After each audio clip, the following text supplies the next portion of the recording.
మహిమ కలుగును గాక. ఈ రెండవ ఆదివారం ఈ విధంగా ఈ మాసంలో దేవుని కృప ద్వారా మనకి ఇవ్వబడ్డది.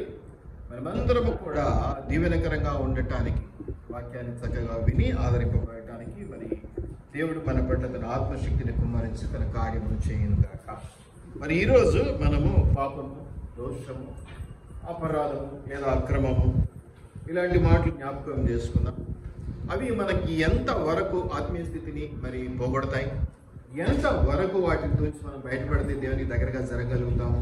ఇలాంటి అంశాలు అవి మనకు చేటును తెచ్చేటివే అనేది మనకు తెలుసు.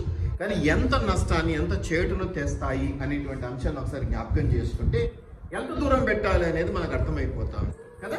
ఏది ఎంత డ్యామేజ్ చేస్తుంది, ఎంత మనల్ని నష్టపరుస్తుంది అనేది మనకు అర్థమైంది అనుకోండి. దాన్ని ఎంత దూరంగా పెట్టాలి, దాన్ని ఎంతవరకు మనం పట్టించుకోకుండా ఎంత దూరం జరగాలి, ఇవన్నీ మనం నిర్ణయం తీసుకోవచ్చు. కాబట్టి కొన్ని అంశాలు మనం జ్ఞాపకం చేసుకోవాల్సి వస్తే మరి నిర్గమకాండము 20వ అధ్యాయంలో మీరు గమనించినట్లయితే మనకి ఆజ్ఞలు ఇవ్వబడ్డాయి అనేటువంటి మాట ఆ యొక్క అధ్యాయంలో మనం చూస్తూ ఉన్నాం. 4, 5, 6 వచనాల్లో ఆజ్ఞల గురించినటువంటి మాటలే మనం చూస్తే, పైన ఆకాశం అందే గాని, క్రింద భూమి అందే గాని, భూమి క్రింద నీళ్ళ ఎందే గాని దేని రూపమునైనా విగ్రహమునైనా నీవు చేసుకొనకూడదు, వాటికి సాగిలపడకూడదు, వాటిని పూజింపకూడదు అని చెప్తూ ఉన్నాడు. ఈ యొక్క 5వ మాటలోకి వస్తే, ఏలైనగా నీ దేవుడనైన యెహోవానకు నేనే రోషము కలిగినటువంటి దేవుడను, నన్ను ద్వేషించు వారి విషయంలో 3, 4 తరముల వరకు తండ్రుల దోషములను కుమారుల మీదకి రప్పించును అంటూ ఉన్నాడు. మీరు గమనించినట్లయితే, నన్ను ప్రేమించి నా ఆజ్ఞలు కైకొన్న వారిని 1000 తరముల వరకు కరుణించువాడనై ఉన్నాను అనే మాటలు మనం ఇక్కడ చూస్తా ఉన్నాం. సో పైన 4వ వచనాన్ని చాలా మరి ఇబ్బందికరంగా వాడుతున్నటువంటి పరిస్థితులు మనం చూస్తూ ఉన్నాం. అన్యులు లేకపోతే ఇతరులు, మరి దాని విషయాల్లో మనం అంత లోతుకు మనకు అవసరం లేదు. మనం ఓన్లీ ఈ బైబిల్ రాయబడింది క్రైస్తవ సమాజానికి కాబట్టి మనము విగ్రహం అనగానే ఆర్థిక అంటే మరి ధనాపేక్ష విగ్రహారాధనతో అంటే అటువంటివి, ధనాపేక్ష కానీ, అసూయతో ఉండటం కానీ, ఇతరులకు కీడు చేయటం కానీ, చెడు చేయటం కానీ, ఇవన్నీ కూడా విగ్రహాలు. వాటిని తొలగించుకోమని దేవుడు చెప్తున్నట్టుగా భావిస్తాం కాబట్టి దాంట్లో ఉన్నటువంటి ఆత్మీయ అర్థాన్ని అలాగా తీసుకుంటాం. కాబట్టి మనము దాని గురించి ఆలోచన చేస్తే ఇక్కడ స్పష్టంగా 5వ వచనంలో దోషములు అనే మాట మీరు గమనిస్తున్నారు.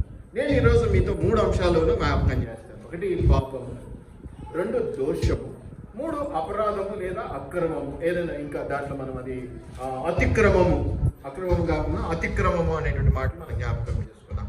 పాపం అంటే మీకు కొంచెం చూసాయిగా ఐడియా ఉంది కాబట్టి నేను దాన్ని లోతుగా వెళ్ళినప్పుడు మీకు కొంచెం మళ్ళీ జ్ఞాపకం చేస్తాను. కాబట్టి ఇక్కడ మీరు గమనిస్తే, నన్ను ద్వేషించు వారి విషయంలో 3, 4 తరముల వరకు అంటూ ఉన్నాడు. ద్వేషించడం అనేది ఒక దోషం. ఇక్కడ నాకు అర్థమైనటువంటి అంశాన్ని నేను మీకు జ్ఞాపకం చేస్తాను. ఏమి ద్వేషించటాన్ని? దేవుణ్ణి ద్వేషించటాన్ని. దేవుణ్ణి ద్వేషించటాన్ని దేవుడు దోషంగా పరిగణిస్తూ ఉన్నాడు. నన్ను ద్వేషించు వారి విషయంలో ఇంకా చాలా ఉన్నాయి, వాటిలో ఇదొక అంశం. ఇంకా ఎన్ని ఉన్నాయి, ఎట్లాంటివి అనేది నేను మీకు జ్ఞాపకం చేస్తాను. నన్ను ద్వేషించు వారి విషయంలో తండ్రుల దోషమును ఏం చేస్తానంటాడు? ఎక్కడైనా మనం న్యూ టెస్టిమెంట్ తీసేసుకుంటాం కాబట్టి గ్రాంటెడ్.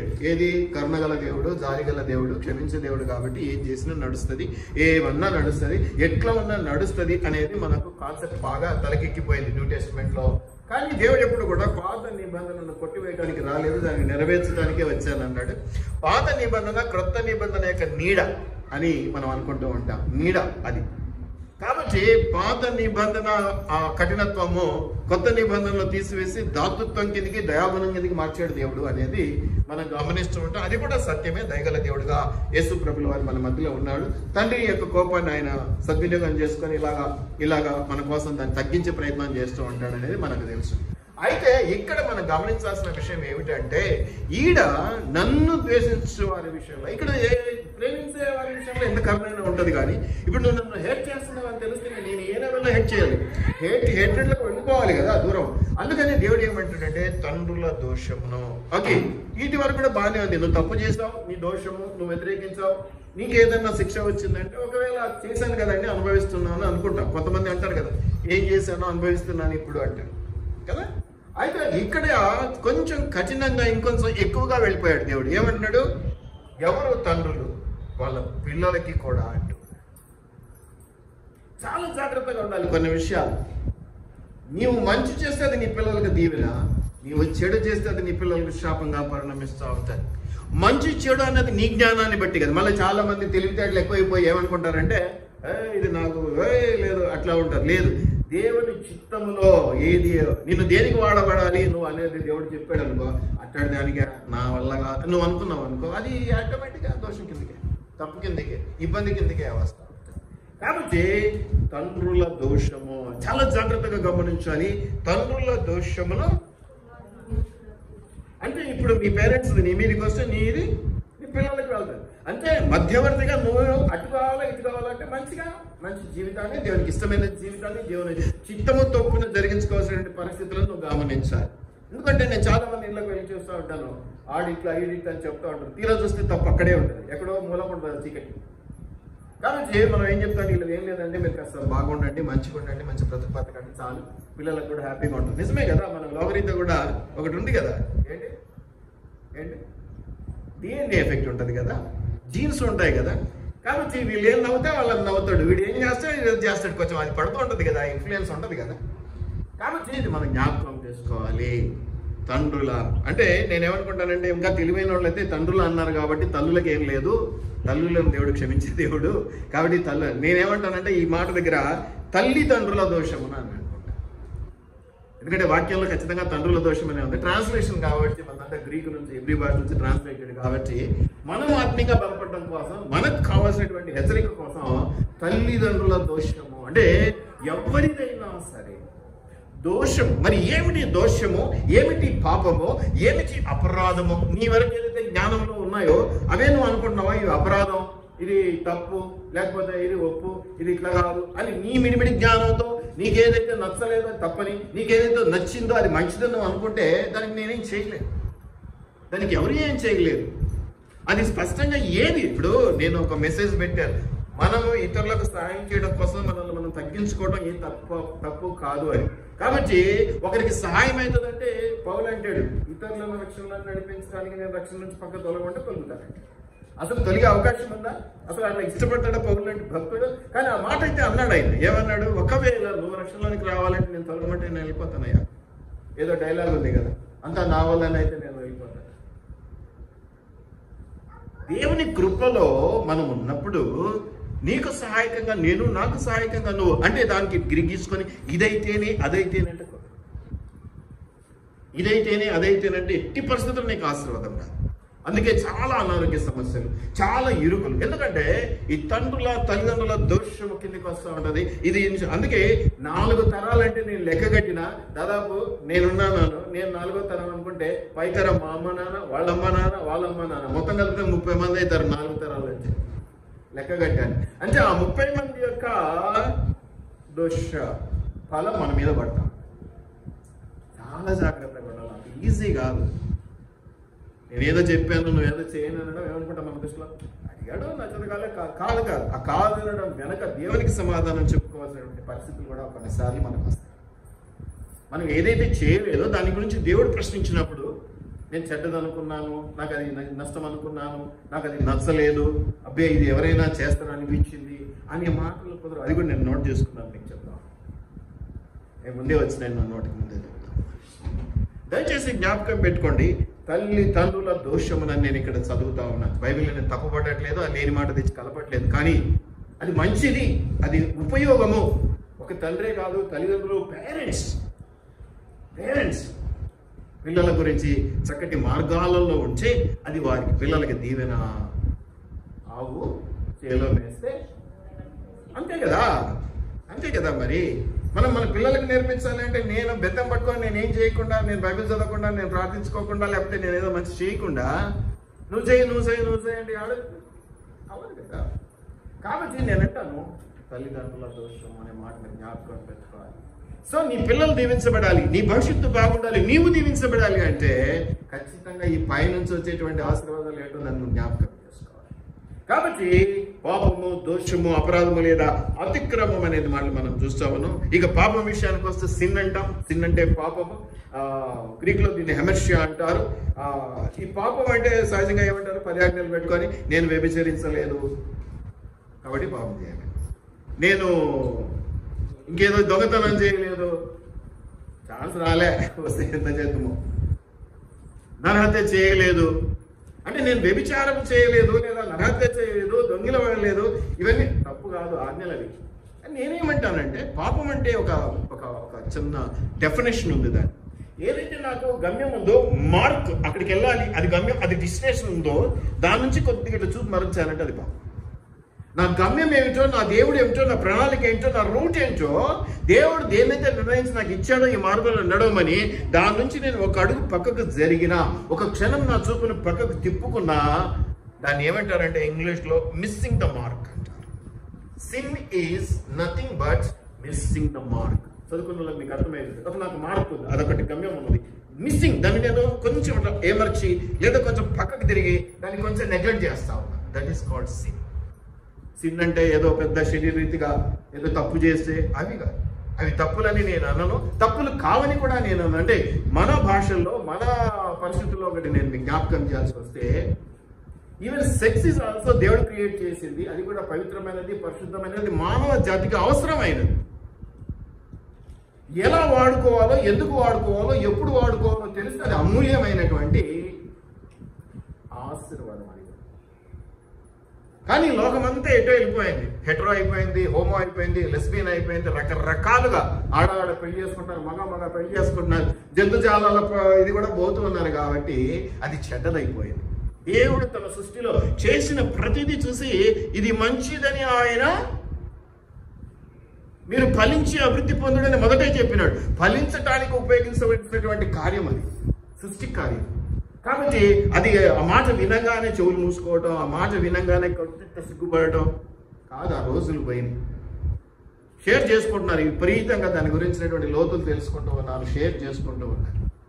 బైబిల్ గ్రంథంలో కూడా చెడు రాయబడ్డది, మంచి రాయబడ్డది. ఎందుకంటే ఖచ్చితంగా ఆ చెడుని చూసినప్పుడు మనం దాని జోలికి వెళ్ళకూడదు అని తెలుసుకోవాలి. కాబట్టి అదొక చెడ్డ మాట, అదొక చెడ్డ పని కాదు, అది ఆశీర్వాదపు పని. దాన్ని చెడ్డగా చేసుకుంది మనం, అందులో అనుమానం ఏం లేదు. మట్టి కలిపింది మనం, మంచి పాయసంలో ఉప్పు కలిపేసింది మనం. కాబట్టి వాటిని బట్టి ఇది పాపము అనడానికి లేదు. నీకు నచ్చలేదు కాబట్టి నువ్వు పాపం, నాకు నచ్చింది కాబట్టి నేను అదే అడుగుతాను. నేను దయచేసి జ్ఞాపకం పెట్టుకోండి. కాబట్టి ఇంకా సులువుగా చెప్పాలంటే మిస్సింగ్ ద మార్క్ అంటే ఆజ్ఞాతిక్రమం పాపం. ఏదో ఆజ్ఞ ఇచ్చాడు, ఇలా పోరా, ఆ గమ్యమో అది పో, నీ దృష్టిలో పెట్టుకో, ఈ నడక చేయి, ఈ మార్గం కూడా వెళ్ళాలన్నాడు. దాని నుంచి మనం మిస్ అవుతున్నాం. ఆజ్ఞ అతిక్రమం. ఇప్పుడు అతిక్రమం అనే మాట కూడా మీకు చెప్పాను కదా. ఆజ్ఞాతిక్రమము పాపం. ఇక నువ్వు ఏ పాపం గురించి ఎక్కువ మాట్లాడదు నా దగ్గర. ఎందుకంటే అసలైతే ఆజ్ఞాతిక నీకు నువ్వు చెప్పిందే అమ్మ, నువ్వు ఇచ్చేయాలంటే నువ్వు చేయట్లేదు, అయిపోయి ఇంకా దాంట్లోనే నువ్వు పాపంలో పడిపోయావు. మళ్ళీ దాంట్లోనే విడమర్చి ఇట్లాడిదైతే అట్లాడిదైతే అది నాకు ఇష్టం లేదు, ఇది పాపం అనుకున్నాను, లేకపోతే అది ఒక వ్యభిచారం అనుకున్నాను, లేకపోతే ఇదొక దొంగతనం అనుకున్నాను, ఇదొకటి నరహత్య అనుకున్నాను, నువ్వు అనుకోవడంతో అది పని జరగదు. పాపము అనే దానికి కూడా సపరేట్ డెఫినేషన్స్ ఉన్నాయి. ఇంకా మనం చాలా చక్కగా గమనించవచ్చు. రోమీయులకు రాసినటువంటి పత్రిక 14వ అధ్యాయం 23వ వచనంలో చివరి మాట. రోమీయులకు రాసినటువంటి పత్రిక 14వ అధ్యాయం 23వ వచనంలో చివరి మాట.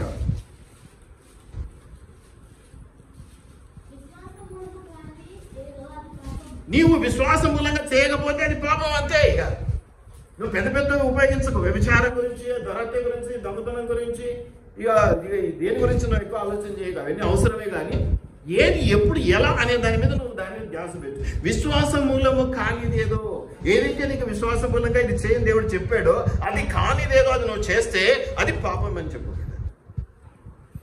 పెద్ద పెద్ద వివరణలు ఏం లేవు. విశ్వాసం మూలము కానిదేదో అది పాపము.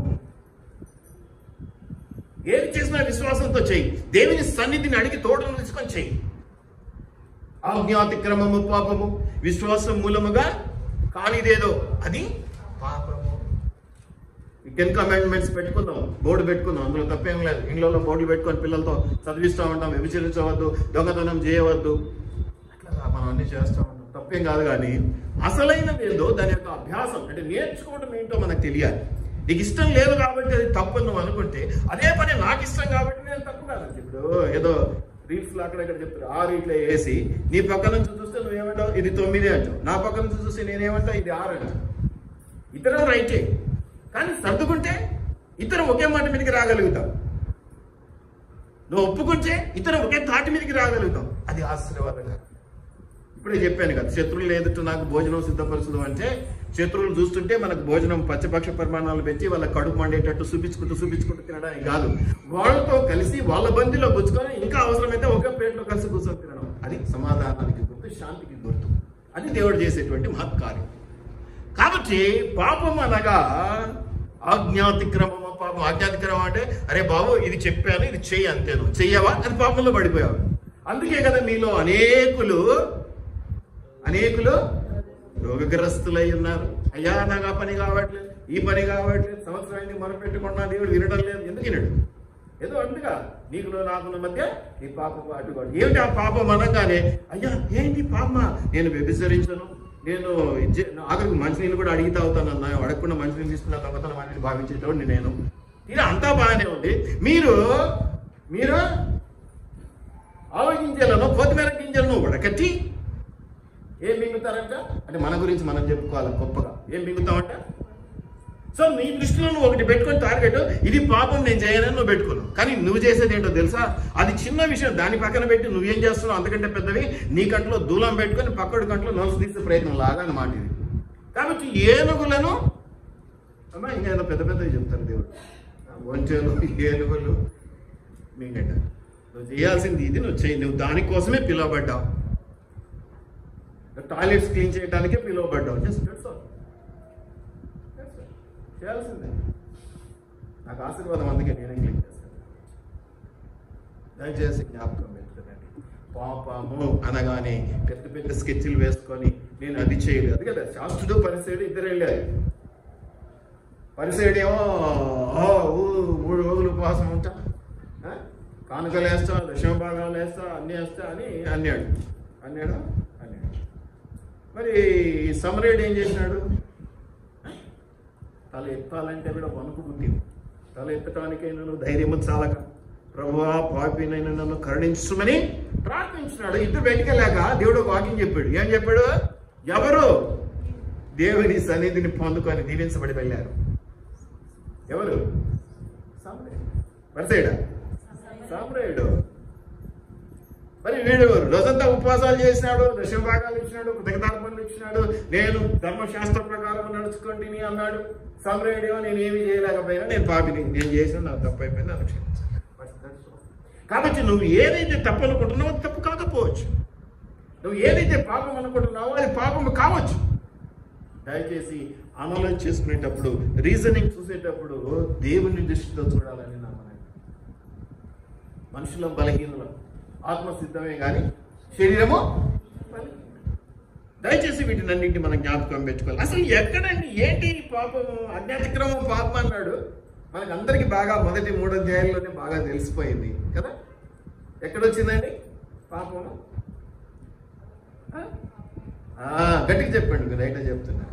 ఇంకెవరు లేరులేండి. ఎవరన్నా ఉంటే అమ్మ మీరు కొంచెం తగ్గండి, వేరే వాళ్ళకి కూడా అవకాశం ఉండడానికి లేదు కదా ఇప్పుడు మన దగ్గర, ఛాన్స్ లేదు. ఎస్,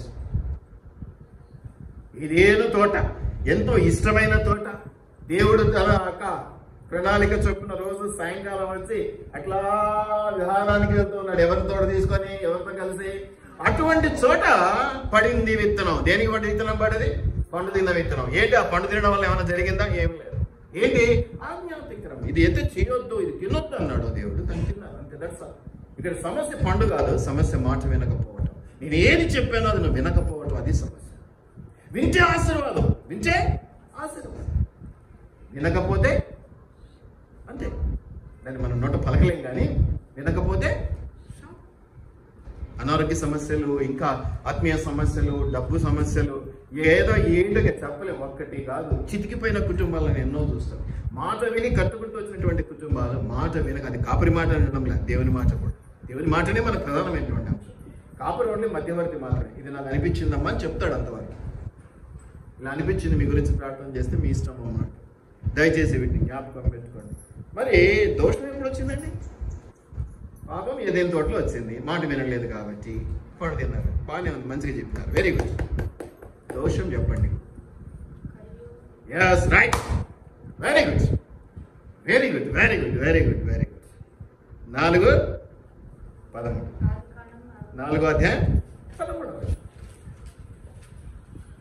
దోషము వేరు, దోషాలన్నీ అతిక్రమాలన్నీ కలిపితే పాపం, పాపాలన్నీ కలిపితే ఇంకా అది మరణం. పాపం వల్ల వచ్చే జీతము మరణం. కాబట్టి ఏది పాపం అని నీ చిత్తం చొప్పున నీ ఇష్టానుసారంగా నీకు పడదు కాబట్టి నువ్వు నిర్ణయం తీసుకుంటే కాదు. దేవుడు నీకు నాకు ఒకటి రాసి పెట్టాడు. నాకు ఇష్టమైంది నువ్వు చేయాలి, నీకు ఇష్టమైంది నేను చేయాలి. ఇద్దరం కలిసి చేసుకుంటూ అలాగా పల్లొక రాజ్యం కొరకు ప్రాకులాడాలి, ముందుకు నడవాలి. నాకు నచ్చింది అయితే నేను చేస్తాను, నీ కుటుంబము కాదు కదా. భార్య చెప్పిందండి, భర్త అడ్డం అంటే ఏదో అంటున్నాడు, అడ్డం సరే సగం అంటే నువ్వు ఎస్ నేను నో అంతే, దాంట్లో ఆన్సర్ లేదు కదా. ఇంట్లో వాళ్ళు అంతే ఉంటారులే. అమ్మ చెప్తే డాడీ ఏమంటాడు, అమ్మ చెప్పింది నువ్వు కదా, నువ్వైతే ఓకే అనేటువంటి, మమ్మీ చెప్పింది నో అంతే, ఇంకా ఆన్సర్ లేదు దానికి అంటాడు. అలా కుదరదు. చదువు నాయన 4:13 ఆదికాండం. అందుకు కయీను అమ్మా ఏ దోషం చేశాడో మనందరికీ తెలుసు, తమ్ముణ్ణి దోషము దోషము రకరకాల అర్థాలతో రకరకాల పదాలు ఉన్నాయి బైబిల్. అర్థం చేసుకుంటూ చదవాలి దేనికి ఏది పెట్టాడు అని. ఆ పదాలు అర్థం చేసుకుంటే వ్యభిచారము అనే పదం ఎంతో తప్పుడు పదం కింద భావించేవాడు. వ్యభిచారము, అవిజాత్యము, లేకపోతే జారత్వము రకరకాలుగా పెట్టాడు. మనకు లోకరీతిగా కూడా తెలుసు ఎన్ని రకాల పద్ధతులు ఉన్నాయో అన్ని రకాల పద్ధతులు. కొన్ని చోట్ల గవర్నమెంట్ అప్రూవ్డ్ పద్ధతులు నడుస్తూ ఉన్నాయి, గవర్నమెంట్ ఒప్పుకొని నడిపిస్తాం. వ్యభిచారం వాళ్ళు బతకాలి కదా అంటే. దయచేసి నీ దృష్టిలో తప్పు కాబట్టి లోకమంతటికి అది తప్పు అనుకోవటానికి, నీ దృష్టిలో తప్పు కాబట్టి నీకు అది ఇష్టం లేదు కాబట్టి ఇదంతా తప్పు తప్పు తప్పు తప్పు అనడానికి లేదు. దయచేసి జ్ఞాపకం, అవన్నీ కూడా తప్పులే. కానీ దేవుడు ఎలా దాన్ని మనకు చూపిస్తాడో ఆ వివరణ ఏంటో దాన్ని పట్టుకొని మనం ముందుకు వెళ్తూ ఉండాలి. కాబట్టి ఏమంటున్నాడమ్మా చక్కగా ఎన్నో మాట అది చదువురా. నా దోషము దానికి సంబంధించిన శిక్ష మంచిదే వేసావు, కానీ నేను భరించలేనంత శిక్ష వేసావు. కాబట్టి పాపం వల్ల వచ్చే జీతము మరణం అన్నట్టుగా, ఆజ్ఞాతిక్రమము పాపం అన్నట్టుగా, ఇంకా మనం పడిపోయి లేనిపోని రోగాలు, తండ్రుల దోషములను బట్టి పిల్లలు శపించబడతారు అన్నట్టుగా ఇక్కడ కయ్యను ఏమంటాడంటే ఆ దోషము శిక్ష అంటే, ఇప్పుడు నేనేమంటానంటే అంటే అది అన్ని సమానమే, అన్ని సమానమే. పాపము దోషము అన్ని గొప్పవి, చాలా భయంకరమైనవి. నేనేమంటానంటే పాపాన్ని పోల్చుకుంటే ఈ దోషం ఏదో కొంచెం చాలా కష్టమయ్యేటట్టుంది అనిపిస్తుంది నాకు. ఎందుకంటే తండ్రుల దోషాన్ని పిల్లల దాకా తీసుకుపోతానంటున్నాడు. ఇక్కడ ఈ మాటలో కయ్యని మాటలో చూస్తేనేమో నేను భరించలేనంత శిక్ష పెట్టావు దానికి అంటున్నాడు. అంటే పాపము క్షమించబడుతూ ఉన్నది, దోషము. నేను మీకు ఒక వాక్యం చూపిస్తాను, విడ్డూరంగా విచిత్రంగా అనిపిస్తాను. దేవుడు అంటాడు తెలుసా, దోషాన్ని కూడా క్షమిస్తాడు. కానీ పాపాన్ని క్షమిస్తే తర్వాత ఏముంది, శిక్ష లేదు. పాప క్షమాపణ పొందుకుంటే రక్షణలోకి వస్తున్నాం, శిక్షా విధి లేదు. క్రీస్తు యేసునందున్న వారికి ఏ శిక్షా విధి లేదు అంటూ. మరి దోషం విషయంలోకి వస్తే దోషం కూడా క్షమిస్తానంట. కానీ కానీ ఎనీ ఐడియా, శిక్ష తప్పించుకోలేము, శిక్షించబడాల్సింది. చూపిస్తాను ఆ వాక్యం. కాబట్టి ఇప్పుడు నాకు రెండు సమానమైన, కొంచెం దోషం అంటేనే కొంచెం మన వస్తుంది, అవునా? మనకు వస్తుంది. పాపం అంటే ఏమైతుంది, ఓకే ప్రభా అనుకుంటే ఏదో మనం క్షమించే అవకాశం ఉంటుంది, క్షమిస్తాను. దయచేసి వీటిని మనం జ్ఞాపకం పెట్టుకోవాలి. అమ్మ దోష శిక్ష నేను భరించలేనంత గొప్పది. కాబట్టి అంత దూరం వెళ్ళకండి, దోషం కాకూడదు. ఏదో జరిగింది, కాలు జరిగింది, సర్దుకున్నాం, కాలు అటు వరకు పర్వాలేదు, కొన్ని పడ్డాము పర్వాలేదు. పూర్తిగా పడి మార్గం తప్పాము, మిస్సింగ్ ద మార్క్ అంటే దట్ ఈస్ కాల్డ్ సిన్. పాపం, అది పాపం కాదు, దాని జోలికి పోవాల్సిన పని. దయచేసి వీటిని జ్ఞాపకం పెట్టుకోండి. కాబట్టి విశ్వాస మూలం కాంతి పాపం ఇవన్నీ కూడా అంటే మనం మిస్సింగ్ ద మార్క్ అంటే ఆజ్ఞాతిక్రమం, పాపం అంటే వయలేషన్స్ అంటే ఏంటంటే మీకు గవర్నమెంట్ కొన్ని చట్టాలు రూల్స్ పెట్టాలి. ఆ రూల్స్ అంటే ఆజ్ఞాతిక్రమం అనుకోవాలి. రూల్స్ అంటే చట్టాలు లేకపోతే ఆజ్ఞలు. ఇప్పుడు రెడ్ లైట్ పడింది, పోవాగరా నువ్వు ఆగిపో అని, నేను పోతా అన్నాడు అనుకో, పోతారు కదా మీరు అప్పుడప్పుడు, రెడ్ లైట్ పడినాయని అని చెప్పండి. మీరు అబద్ధాలు చెప్పగలరు. ఎంతమంది ఫైన్లు కట్టలేదు ఒక్కసారన్నా మీ జీవిత కాలంలో? ఏదో ఒక దానికి ఫైన్ కట్టకుండా మీ కథలు చెప్తారు. ఒక్కడు కూడా తల ఆడించాడు, చేయాడించాడు. వయలేషన్స్ అంటే అదే అతిక్రమం. వాటిని కాదనుకొని కొంచెం ఏముందిలేని వెళ్ళిపోవటం. వయలేషన్స్ ఎప్పుడు దేవుడు ఇష్టపడాడు. వయలేషన్స్, బ్రేకింగ్, ఆజ్ఞను తుంచేసేసి నాకు వద్దు, ఇది నాకు నచ్చలేదు, నేను చెయ్య అని కొంతమంది తప్పించుకుంటూ ఉంటారు. ఏదైతే దేవుడు నీకు అప్పగిస్తాడో అది నీతోనే చేయించుకుంటాడు. నువ్వు 100 సంవత్సరాలు ఎదురు చూడు, నీ సత్యలోపల మళ్ళీ నువ్వే చేయాల్సింది. దాని బదులు మొదటనే చేస్తే అది మంచో చెడ్డ దేవుని ఆశీర్వాదం అయితే నీకు. టైం ఓటుకోద్దండి. తెలివైన వాడు ఎప్పుడు కూడా టైం ఓటుకోడు, వెంటనే దానికి సంబంధించిన యాక్షన్లకు దిగిపోతాడు. నువ్వు దిగకుండా లేట్ చేయడం వల్ల నువ్వు తప్పించుకున్నాను నువ్వు అనుకుంటున్నావు, కానీ ఏమైపోతుందో తెలుసా, దేవుడు 100 సంవత్సరాలైనా నీతోనే చేయించుకుంటాడు. కాబట్టి నువ్వు ఎంతకాలం పోగొట్టుకున్నావు, ఎంత ఆశీర్వాదం పోగొట్టుకున్నావు, చాలా జాగ్రత్త. అందుకని తెలివైన వాళ్ళు గవర్నమెంట్ దగ్గర నుంచి ఏదైనా సొమ్ము రావాలనుకోండి ఏం చేస్తారు తెలుసా, తంటాలు పడి వెంటనే తెలుసుకుంటారు. ఎందుకు? 1 సంవత్సరం లేట్ అయింది అనుకో, ఏమన్నా గవర్నమెంట్ నీకు వడ్డీ కల్పిస్తుందా? వేస్ట్ కదా. అందుకని తెలివైన వాడు ఏం చేస్తాడు, వెంటనే అలాగా నీకు ఏం చెప్పాడు అది ముందు చేసేసే, దాని ఆశీర్వాదం తీసుకో. నువ్వు ఆలస్యం చేయడం వల్ల తప్పించుకున్నావు, లేకపోతే ఆలస్యం చేయడం వల్ల పని అయిపోయింది, మరుగున పడిపోయింది, నీకు అంత లేదు. మనం మర్చిపోతామేమో. ఇప్పుడు నేను ఒక పని ఎవరన్నా అడిగాను, వాళ్ళు నాకు చేయట్లేదు, ఇక 2-3 రోజులు చూసి ఇసుకుపోయి వదిలేపై ఎందుకు వెళ్తాను అనుకుంటాను. దేవుడు అట్లా అనుకునేటువంటి పరిస్థితి. దేవుడు ఎంత మొండి అంటే నీ మెడలు వంచుతాడు, నీ మెడలు వంచి అంతదాకా అవసరమా? అప్పుడు ఇంకా ఆశీర్వాదం ఉండదు. ఇప్పుడు అడగంగానే చెప్పంగానే చేస్తే అది ఆశీర్వాదం. మెడలు వంచి చేయించుకుంటే మేము ఊరికే చేసినావా? అది చెప్పిన మాట చెప్పిన అడ్డకూలికి మనం పోయేటప్పుడు చాయ్ పైసలు ఇస్తాం, బజ్జీలు తినిపోరా అంటాం, ఇంకేదన్నా ఇస్తాం, ఇంకేదన్నా. అలా దేవుడు వెంటనే రియాక్ట్ అయినటువంటి వాళ్ళకి పెద్ద ఆశీర్వాదం. అందుకే అది మంచి దేవుడు ప్రాణాలు ఇమ్మని నిప్పుల్లో దూకమని అడగడు. ఒక్కరు ఇలా అడిగితే చేసేస్తాడు. ముఖ్యంగా నాలంటాడు చేసేస్తాడు. ఎందుకంటే తర్వాత ఆయనే కదా ఆశీర్వదించాడు. ఏం కావాలో ఆయన ఇష్టం చూసుకుంటాడు. ఏం భయం. దయచేసి వాటిని జ్ఞాపకం పెట్టుకోనండి. కాబట్టి ఇనిక్విటీ, దోషము అనేది ఉండకూడదు. పర్వర్షన్ అంటే చాలా వరకు ఏంటంటే పర్వర్టెడ్ మైండ్ అంటారు. లేదు, అది క్రమము తప్పుట. ఒక క్రమంలో ఉండవలసిన వాడు క్రమము తప్పితే వాడు పర్వర్టెడ్ రా, వాడంతా పిచ్చి పిచ్చిగా చేస్తూ ఉంటాడు అంటారు. ఇవన్నీ కూడా మన పాప లక్షణాలు, ఇవన్నీ జ్ఞాపకం చేసుకోవాలి. ఇంకోటి, ఇప్పుడు తల్లిదండ్రులు అది అన్న మాట వచ్చినప్పుడు DNA గురించి జ్ఞాపకం చేస్తున్నాం, మూలకణాలు. కాబట్టి వస్తుంది అన్నమాట, అది వస్తుంది, ఇంకా తప్పదు. అది తల్లి ఆత్రుత పర్వాలు, యాంగ్జైటీ పర్వాలు అంటే పిల్లలు ఎవరో పర్వాలు యాంగ్జైటీ పర్వాలు. తండ్రి లక్షణాలు మగ పిల్లలకు తల్లి లక్షణాలు ఇట్లా ఏమి ఉండదు. ఇట్లా ఏదో చెప్పుకుంటారు కానీ అట్లా ఏముండదు. అన్ని లక్షణాలు అందరికి వస్తాయి. జాగ్రత్తగా ఉండాలి. జాగ్రత్తగా ఉండడం కోసం మీకు చాలా విషయాలు ఉన్నాయి, మీకు నేను జ్ఞాపకం చేస్తాను, మంచిది. కాబట్టి ఇవన్నీ కూడా మీరు జ్ఞాపకం. యెషయా 53:5 త్వరగా. యెషయా 53:5 దోషములు, పాపము, అపరాధం అనేటువంటి అంశాల గురించి మనం మాట్లాడుతూ ఉన్నాం. యెషయా 53:5లో మీరు ఒక మాట గమనించండి. తన అతిక్రమ క్రియలను బట్టి యేసు ప్రభు గురించి మాటలు మనం అక్కడ చూస్తా ఉన్నాం. ఆయన గాయపరచబడ్డాడు, మన దోషములను బట్టి నలగొట్టబడ్డాడు. దోషములను బట్టి నలగొట్టబడడం, దోషములను బట్టి తల్లిదండ్రుల శాపాలు పిల్లలకు రావటం, దోష భారము నేను భరించలేనటువంటిది, పెద్ద శిక్ష వేసామని కయ్యను అనడాన్ని బట్టి చూస్తే దోషం ఎంత చెడ్డదో, దోషం అనేది ఎంతగా మనకు కీడు చేస్తుందో, దోషం అనేది మనకి ఎంతగా నష్టము తెస్తుందో ఒకసారి జ్ఞాపకం. చాలా వరకు మనం ఏంటంటే పాపం అనే అంశాల దగ్గరికి వచ్చి పాపము అనగానే 10 ఆజ్ఞలు ముందు పెట్టుకొని నేను ఈ 10 ఆజ్ఞలు పాటిస్తూ ఉన్నాను, 10 ఆజ్ఞల్లో ఏది తప్పట్లేదు. ముఖ్యంగా తప్పేదేవి మనం తప్పేదేవి, ఎందుకంటే పెద్ద పెద్దవి ఏమి తెలియదు కాబట్టి.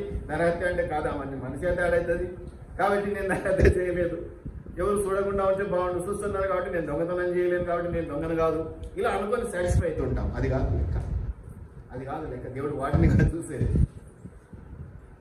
దేవుడు ఆజ్ఞను అతిక్రమించినటువంటి వారిని లెక్క కడతాడు. ఆజ్ఞాతిక్రమం, పాపము, చెప్పిన మాట చెప్పిన ఇంట్లో కూడా అంతే కదండి. చెప్పిన మాట చెప్పినట్టు విని వెంటనే యాక్షన్లోకి దిగే వాళ్ళంటే ఎంత ప్రేమ కదా. సుజాత, ప్రతిమ మీ వాడున్నాడు, వీడున్నాడు, ప్రతిమ ఇంటది, ప్రతిమ ముద్దు మీద పొరా అంటది కదా, అంతేనా? ఎందుకంటే మాట చేయనట్టు అంటే మనకు అంత ముందు, చెప్పిన పని చెప్పినట్టు వెంటనే చేసేవాళ్ళంటే అంత ముందు. నాకైనా మీకైనా ఇక దేవునికైనా.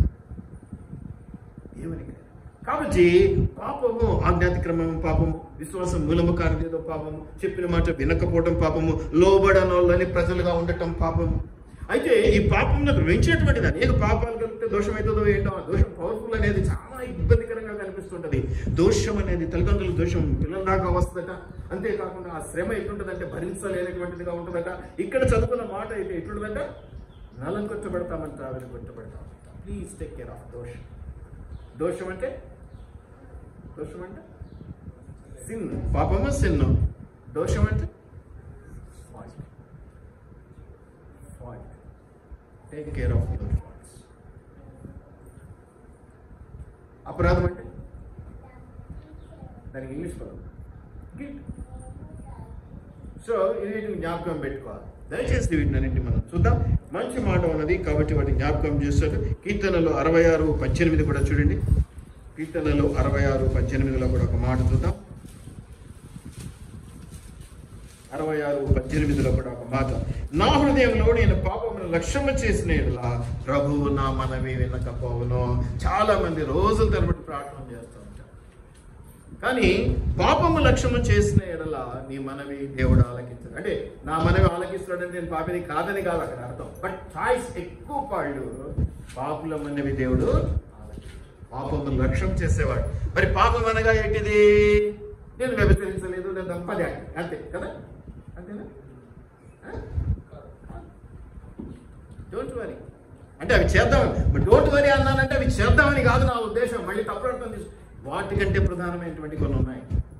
విశ్వాస మూలము కానిదేదో పాపం, ఆజ్ఞాతిక్రమం పాపము, చెప్పిన మాట వినకపోవడం పాపము. దయచేసి జ్ఞాపకం పెట్టుకునండి. ఇంకా ఏమంటాడమ్మా? ప్రభు నా మనవి వినకపో నిశ్చయంగా దేవుడు నా మనవి అంగీకరించి ఉన్నాడు అంటున్నాడు. తర్వాత మాట ఎంత గొప్ప ఆదరణ, ఎంత గొప్ప భద్రత, ఎంత గొప్ప క్షేమం అనేది మనం ఇక్కడ చూడవచ్చు. అట్లాగే ఎఫ్ఎస్సీలు 1:6 ఎఫ్ఎస్సీలు 1:6లో చక్కటి మాట మనం గమనిద్దాం. 1:6లో 6 అంటే 4 నుంచి 6 కలిసి ఉన్నాయి. చివరి మాట మనము తన ఎదుట పరిశుద్ధులమును నిర్దోషులమునై ఉండవలెనని జగత్తు పునాది వేయబడక మునిపే ప్రేమ చేత ఆయన క్రీస్తులో మనలను ఏర్పరచుకొనెను. ఇక్కడ పాపం అనే మాట కనపడలే కాబట్టి పాపాన్ని పక్కన పెట్టేసి పాపి అయినా పర్వాలేదని చెప్తున్నాడు అనుకోకండి. అది కూడా ఉంది. కాకపోతే దానికంటే ప్రధానమైనది ఏంటంటే నువ్వు దోషం లేనివాడుగా కనిపించాలి. దేవుడికి నిర్దోషివై కనిపించాలి. నీవు నిర్దోషివై కనిపించాలన్నదే ఆయన ముఖ్య ఉద్దేశం. నిన్ను పిలుచుకోవడంలో నీవు పరిశుద్ధుడవును నిర్దోషుడనై ఉండటానికి జగత్తు పునాది వేయబడక ముప్పై నిన్ను దేవుడు ఏర్పాటు చేసుకున్నాడు. నువ్వు పాపివి కాదు కాబట్టి, పాపిగా ఉండవు కాబట్టి దేవుడు నేను ఏర్పాటు చేసుకోలేదు. మానవులం శరీరం బలహీనం కాబట్టి పాపంలో పడిపోతూనే వచ్చాం. కళ్ళు మూసి తెరిచే లోపల క్షణకాలంలో పాపంలో పడిపోతాం. పాపాన్ని బట్టి కాదు, దోషత్వాన్ని బట్టి. అలాగే పాపము మంచిది, సంకనేసుకొని తిరుగుదాం, సంటి పిల్లని వేసుకున్నట్టు అని కాదు. దేవుడు 1, 2 ప్రభాని అనుకోగలిగేటువంటివి కూడా ఉంటాయి కదా. ఇట్లాంటివి ప్రభా చేత కాలేదు కదా, నాకు ఒక 1000 కోట్లు ఇస్తామన్నారు. ఎవరైనా 1000 కోట్లు ఇస్తే ఏదో చేస్తామన్నారు. ఇంకొక ఆయన అదే పనికి 100 కోట్లు ఇస్తాను. ఇంకొక ఆయన అదే పనికి 10 రూపాయలు ఇస్తాను. ఎవరికి చేస్తాను? నేను తప్పప్పులు ఆలోచన చేస్తాను. 1000 కోట్లు వస్తాను. నేను మొదలుపెట్టుకుంటాను దేవుడిని. ఎందుకంటే పెద్ద శోధన పడిపోయాను. అంతే తప్ప పావులకు అదే పడిపోవడం, 10 పైసలకు అదే పడిపోవడం ఉండదు. అట్లా ఉంటే దేవుడికి క్షమించడానికి కూడా వెనకడి కాదు, క్షమించడు కూడా. ఎందుకంటే అలవాటు అయిపోయిందిరా నీకు అంటే. అందుకే ఆయన దగ్గర కూడా మనం తప్పించుకోవడానికి ఎంతవరకు మనం కంట్రోల్లో ఉండగలం, ఎంతవరకు దేవుని స్థానంలో బలంగా ఉండగలం, అంతవరకు ప్రయత్నం చేస్తూనే ఎలాగో బురద అంటుతుంది కదా అని బురద చూసుకొని తిరగం కదా. వర్షాకాలం ఎలాగో బురద అంటుతుందని అట్టే పోతామా? కాళ్ళు పైకి వేసేది, ప్యాంటు పైకి మాడుస్తాము, ఇంకేందేదో చేస్తాము, చాలా తంటాలు పడతాము. దయచేసి వీటిని జ్ఞాపకం పెట్టుకోండి ప్రేమ దేవుని బిడ్డలారా. ఇంకొక మాట నేను మీకు చూపిస్తాను. నిర్దోషులమును పరిశుద్ధమై ఉండాలని. ఈ పాపం అనే విషయంలో నేను మీకు జ్ఞాపకం చేస్తాను. పాపము, దోషము, అపరాధం అనేది ఒక స్టేజ్ అనుకుంటే, ఇప్పుడు భూమిలో పొరలు అని మన మధ్య అర్త్క్వేక్స్ వచ్చినాయి చాలా చోట్ల. అర్త్క్వేక్స్ ఎట్లా వచ్చినాయంటే మన సహజంగా కింద భూమిలో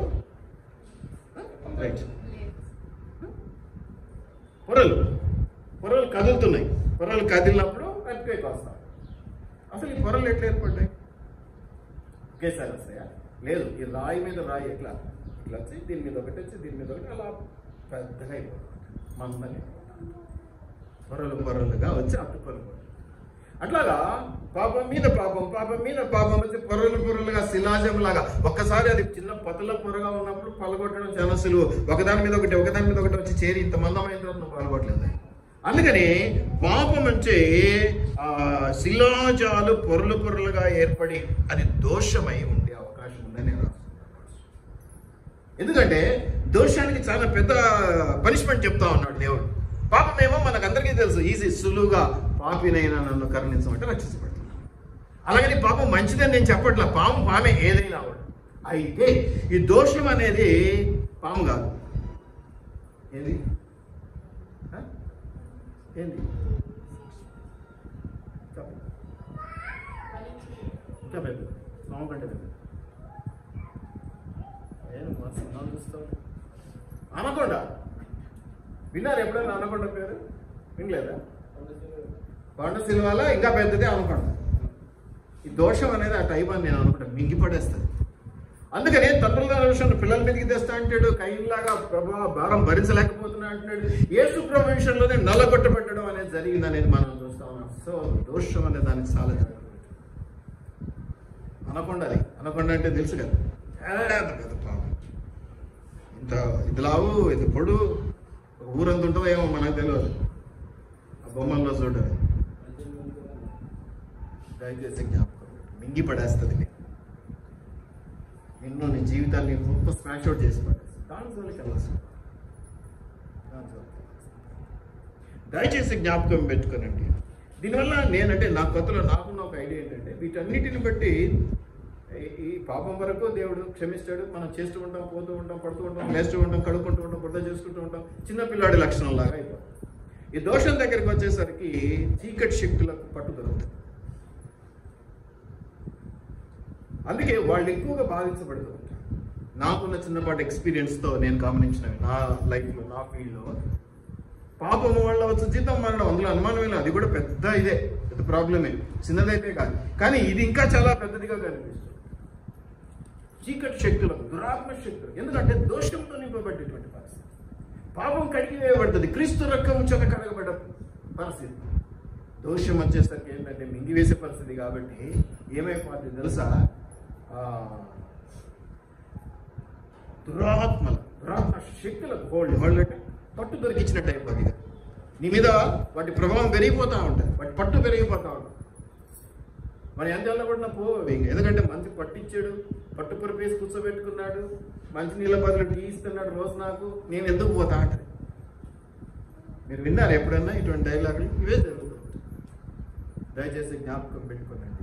పాపము తప్పు, పాపంలో జీతం పడు. కానీ పాపం దగ్గరికి వచ్చేసరికి ఏదో ఒక రకంగా బతిమాలకు వచ్చింది దేవుడు. ప్రభా ఏదో ఏమైనా తప్పిపోయానైనా ప్లీజ్ తండ్రి అంటే దేవుడు క్షమించాలి. దోషం దగ్గరికి వచ్చేసరికి క్షమాపణ. మీకు ఆ వాక్యం చూపిస్తే మీకు అర్థమే. దోషము శిక్ష ఉంటుంది, కానీ క్షమాపణ కూడా చేస్తానంటే దేవుడు. అది ఎక్కడుందో నేను మీకు మళ్ళీ రాబోతున్నటువంటి పరిస్థితుల్లో చూపిస్తాను. కాబట్టి వీటిని గమనించుకోవాలి. ఏవి ఈ దోషములు అంటే 2 కొరింథీయులు 10వ అధ్యాయం 4-5 వచనాలు. 2 కొరింథీయులు 10వ అధ్యాయము 4-5 వచనాల్లో మీరు గమనించినట్లయితే, నా యుద్ధోపకరణములు శరీర సంబంధమైనవి కావు గాని దేవుని ఎదుట దుర్గాలు అంటే ఇక దోషాలు, ఈశాలు అన్నీ అనమాట. వాటిని పడద్రోహించాలంటే బలం గలవి. ఏం చేతవి?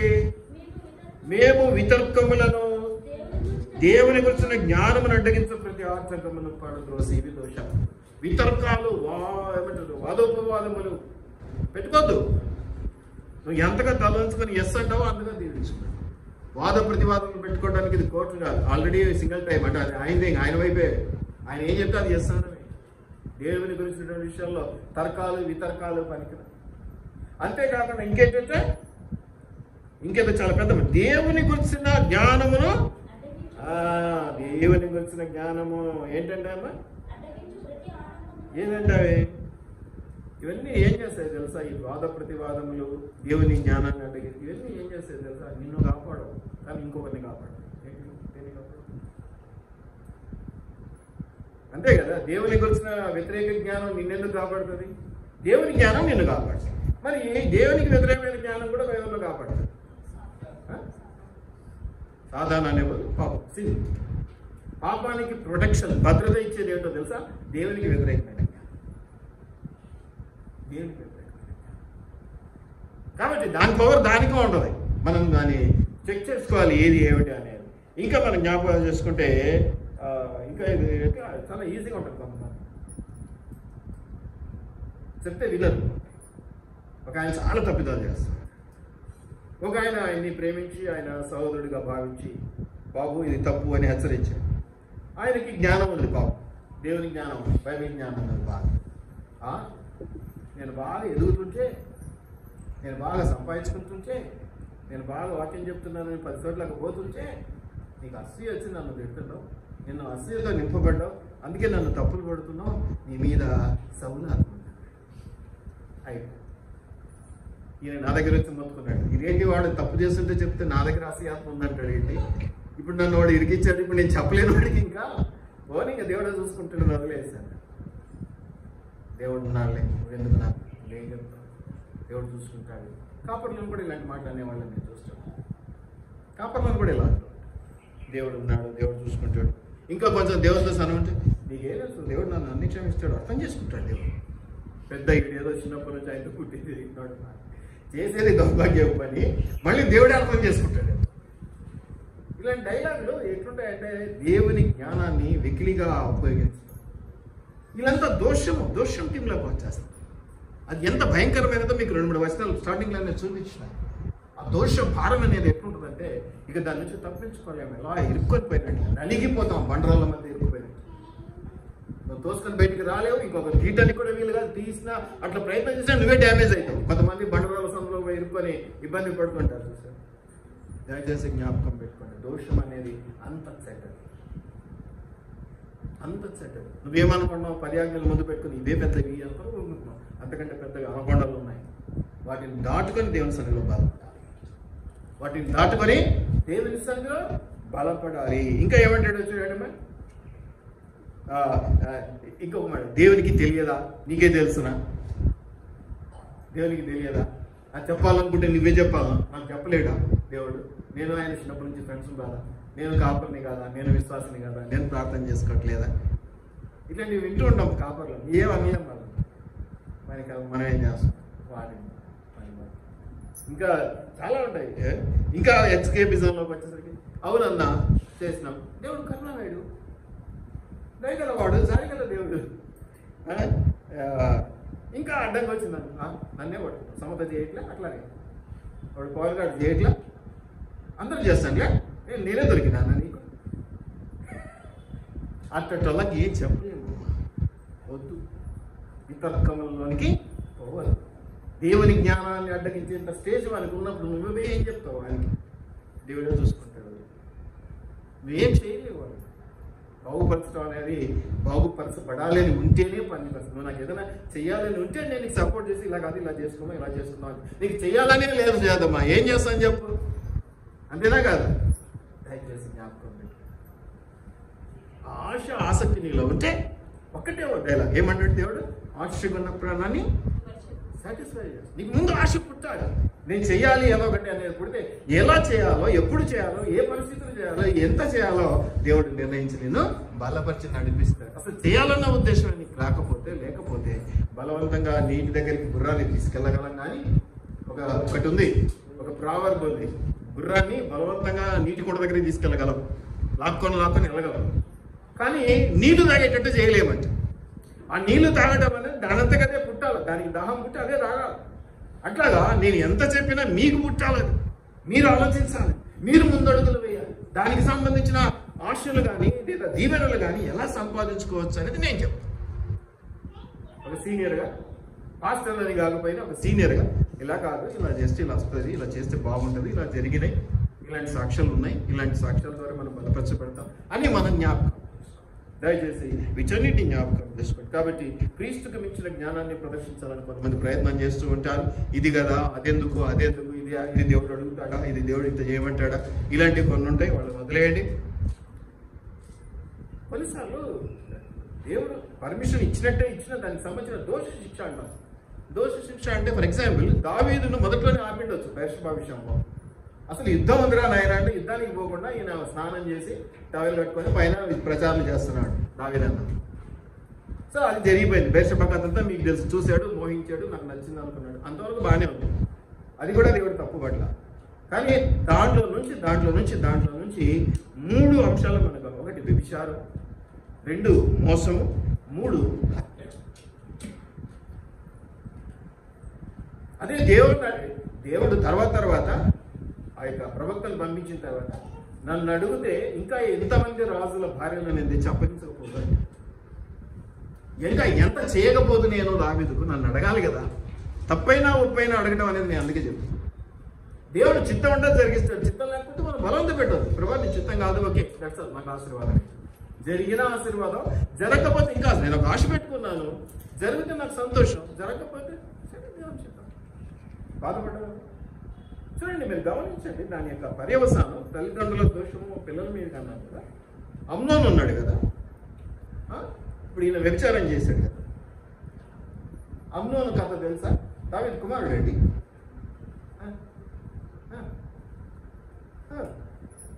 బైబిల్ చదివితే ఎస్ రైట్. ఎవరిని? తామార్ని రేపు చేసినాడు. తప్పేమని అనుకున్నాడు. డాడీ అడుగుల్లో అడుగు వేసేసి. ఇంకా మీకు చెప్పాల్సి వస్తే ఈ హత్య చేయించిన దానికి కూడా ఫలితం అనుభవించినాడు. ఇది అబ్షాలోము రూపంలో. అబ్షాలోము కూడా దావీదు కొడుకే, కానీ ఆఖరికి దావీదునే ఏదో చేయాలని వెళ్ళిపోయి, సరే దేవుని కృపను బట్టి తండ్రి చనిపోయాడు అనుకోండి, అది వేరే విషయం. మరి ఇప్పుడు ఈయన చేసింది అనుభవించాడా లేదా దావీదు? మనమేమనుకుంటాం, ఇంత నమ్మాడు, ఇంత గొప్పవాడు, నా హృదయాన్సాడు అని పిలుచుకున్నాడు. మరి ఈయన ఏది చేసినా దేవునికి చెప్పించాడు. దేవుడు చాలా స్పష్టంగా చెప్తాడు, నన్ను అడగాలి, నాకు చెప్పాలి, నేను చేస్తాను, నీకు ఇష్టమైందంటే ఒక తండ్రిగా నా బాధ్యత. కాబట్టి పెళ్లి కావాలంటే మీరు చేసుకోకండి, తండ్రి చెప్పండి. పేరెంట్స్ చేస్తారు మీకు దగ్గరగా పెళ్లి. దయచేసి జ్ఞాపకం, సొంతంగా చేయడం కాదు. నాకు అనిపించింది, నేను చేయను అట్లా, నాకు అది చెడ్డదో మంచిదో ఏదైనా. ఎందుకు ముట్టించినావో నీ ఇష్టం దేవా, ఆలోచన వచ్చింది, ఏం చేస్తావో నీ ఇష్టం కదా. ఇలా అనుకుని దేవునికి అప్పగిస్తే రేపొద్దున దేవుడు మళ్ళీ నిన్ను ప్రశ్నించే అవకాశం ఉండదు. నిన్ను పాపానికో లేకపోతే దురపశక్తికో లేకపోతే ఇంకేదో వెళ్తే చూస్తూ ఊరుకోవడానికి అవకాశం ఉండదు. దేవుడి తర్వాత నిన్ను నువ్వు వద్దంటే పోయినా నీ ఇష్టం అనడానికి కూడా ఉండదు. దయచేసి జ్ఞాపకం పెట్టుకో. కాబట్టి ఈ దోషం అనేది మనం చూస్తాం. ఈ యొక్క దావీదు విషయంలోనే కాదండి, మీరు అబ్రాహాము విషయంలో ఆదికాండంలో 20వ అధ్యాయం 2వ వచనం, ఆదికాండము 20వ అధ్యాయం 2వ వచనం, ఆదికాండము 20వ అధ్యాయము 2వ వచనం. అబ్రాహాము తన భార్య అయిన శారాను గురించి ఈమె నా చెల్లెలని చెప్పెను గనక గెరారు రాజైన అబీమెలెకు శారాను పిలిపించి తన ఇంట చేర్చుకొనెను. బాగా అందగత్తి కదా, చాలా అందంగా ఉంటుంది శారా. అందుకని రాజుకు భయపడి ఏం చేస్తారు, వీళ్ళు ఇంత అందగత్తే భార్య ఏంటి, నన్ను చంపి తీసుకోకపోతే చాలా ఇబ్బంది అవుతుంది అనే ఆలోచన ఏదైనా ఉందేమో. ఏం చెప్పాడు? నా చెల్లెలని చెప్పి. సరే, తర్వాత దేవుడు కనికరించినాడు. ఆ రాజుకు మొట్టకాయలు వేస్తే రాజు వచ్చి కాకపోతే దిగుతారు, ఆయన నన్ను ఇరికిచ్చిన రా దేవుని దగ్గర అని చెప్తాడు. సరే, ఇవన్నీ కథలు మీరు చూసుకోండి. 26వ అధ్యాయము 6-7 వచనం, 26వ అధ్యాయము 6-7 వచనం. ఇస్సాకు గేరారులో నివసించును. ఆ చోటి మనుషులు అతని భార్యను చూసి ఆమె ఎవరని అడిగినప్పుడు అతడు అమ్మా తండ్రి దాన్ని చూపించినాడు. నేను అదే చెప్పింది, ఆవు చేలో మేస్తే దూడ గట్టులో మేస్తుందా అని చెప్పింది. అదే అక్కడ అబ్రాహాము చూపించాడు కదా, శారాను నా చెల్లెలని చెప్పుకున్నాడు కదా. ఇక్కడ ఇస్సాకు ఏం చెప్తున్నాడు? Same to same ditto. నా చెవులు, నా ముక్కు, నా నోరు, నా పెదాలు, నా తిట్లు అన్నీ అవే వస్తాయి మా వాడికి కదా, అన్నీ అవే వస్తాయి. ఏమని చెప్పాడు? ఇంకా ఏమంటున్నాడు? నా సహోదరుని ఎలా చెప్తాను తర్వాత కథ అన్నాడా లేదు? ఇక వీళ్ళిద్దరి కథ పక్కన పెట్టు. అబ్రాహాము, ఇస్సాకు, తర్వాత ఒకడు ఉన్నాడు, చాలా మంచోడు, ఇజ్రాయెల్ గా పేరు మార్చబడక ముందు. యాకోబు అంటే అర్థమైంది, మోసగాడు, అబద్ధికుడు, అన్ని క్లబ్ కంబైండ్. వీళ్ళు ఒకటొకటి ఆడితే ఆయన 4. అసలు పుట్టుకనే మోసగాడు పుట్టి. దయచేసి జ్ఞాపకం, మీ పిల్లల తరతరాలు దీవించబడాలి అంటే మనము పర్ఫెక్షన్లో, మనము కరెక్ట్లో, మనము దేవుని సన్నిధిలో, మనము దేవుని చిత్తము చొప్పున నడుచుకుంటున్న వారిని. మనము యథార్థం, ఎందుకన్నా అయితే యథార్థత అంటూ ఉంటారు. నేను పాపంలో ఉన్నానో లేదని పట్టించుకోను. కానీ యథార్థత అనే విషయంలో, క్రమం అనే విషయంలో పెద్ద పీట వేస్తాను. కారణం ఏంటంటే ఇది నా ఫ్లో వెళ్ళిపోవాలి, నా పిల్లల తరాలుగా దీవెనగా. తండ్రుల దోషము పిల్లల మీదకి రాకూడదు.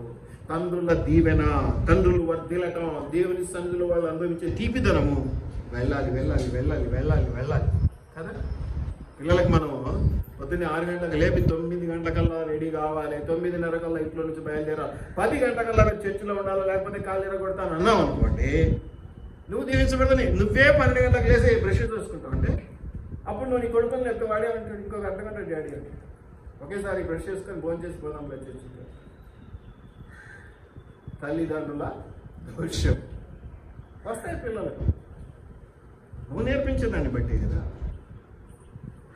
నాకు తెలిసిన కుటుంబాలు న్యాయం అయిపోయినటువంటి తండ్రులు తాగేటు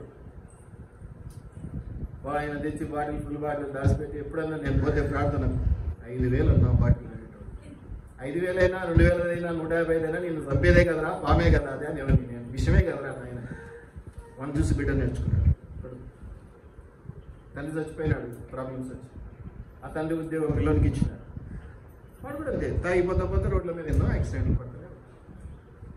పోగొట్టుకోరా అజయ్గా మా నాన్న నాకు ఇచ్చిన ఒకే ఒక గిఫ్ట్ సార్, ఇది పోగొట్టుకోలేదంట. వాళ్ళ నాయన ఇచ్చిన ఒకే గిఫ్ట్ అంటే ఏంది, ఆ తాగుబోతుతనం అనేది.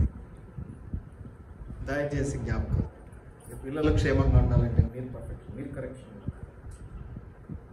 దోషం, పాపం గురించినటువంటి విషయాలు, దోషం గురించి అన్ని దేని పవర్ దాంది, నేను కాదను.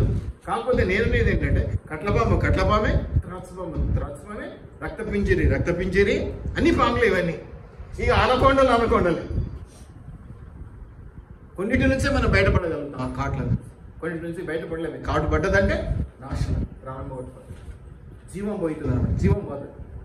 కాబట్టి వీటిని జ్ఞాపకం పెట్టుకునండి. కాబట్టి వీటన్నిటిని మోసగాడుగా పుట్టినటువంటి వాళ్ళని నిర్గమకాండం 34:7 త్వరగా 10 నిమిషాలు అయిపోగొచ్చాను. నిర్గమకాండము 34:7.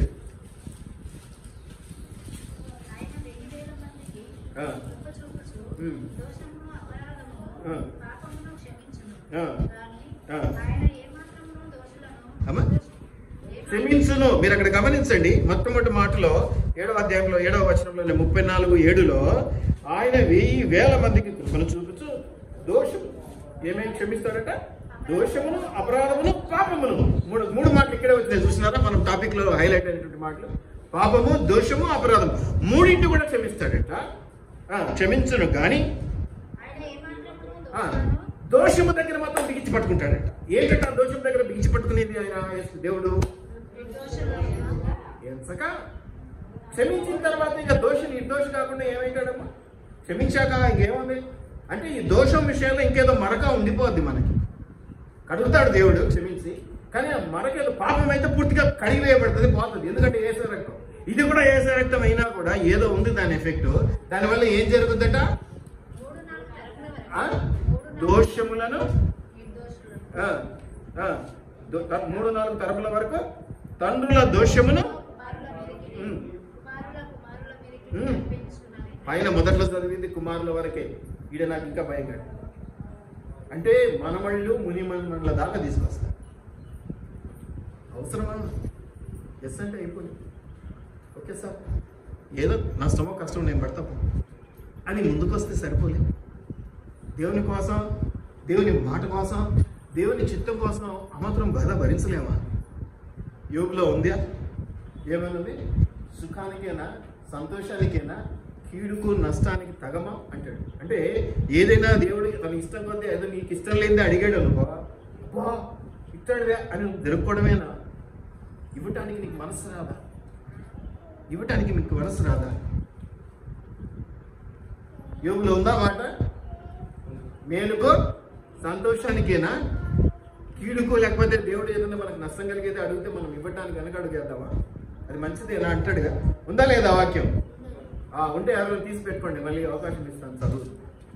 ఎందుకంటే జనాలు కదా అర్థం కాదు, ఎందుకు అడిగాడు, ఎందుకు ఇది అంటాడు. అంటే ఎప్పుడు మేలుకైతేనే, నీకు ఏదైనా కొంచెం నష్టమైందో, నీకు కొంచెం భారమైందో, లేదా నీకు ఇష్టమైందో, అది విలువైందో నిన్ను అడిగితే నేను అది నాకు చాలా విలువైంది, అది నేను దాచుకోవాలంటే అవుతుంది.